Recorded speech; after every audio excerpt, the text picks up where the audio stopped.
खगेश्वर सेठी एसोसीआई communist 3 दफा दाबी नहीं आज जिलापाल ऑफिस सम्मुखें आम विक्षोभ कर। प्रथम कथा हूँ बीजेपी सरकार क्षमता को आसवा पर अहेतुक दरदाम वृद्धि एभली भाव में घटी।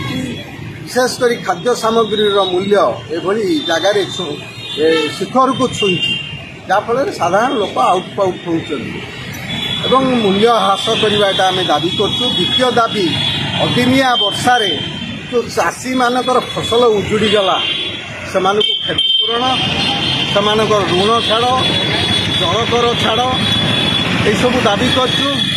पाखापाखि 10 जन चाषी या भितर आत्महत्या कले परिवार को 20 लाख क्षतिपूरण यहाँ आम दाबी करूँ।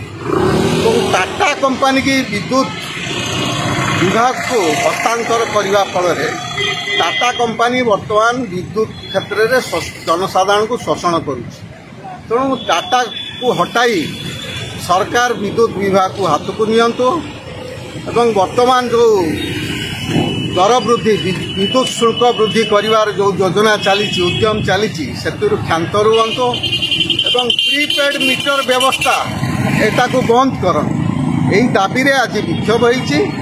यही विक्षोभ आज आम चेतावनी देचु सरकार को मुख्यमंत्री की दाबी पत्र देचु जिलापाल जरिया एवं जदि यह पूरण न हुए आगामी दिन में निश्चित भाव में जन आंदोलन हम।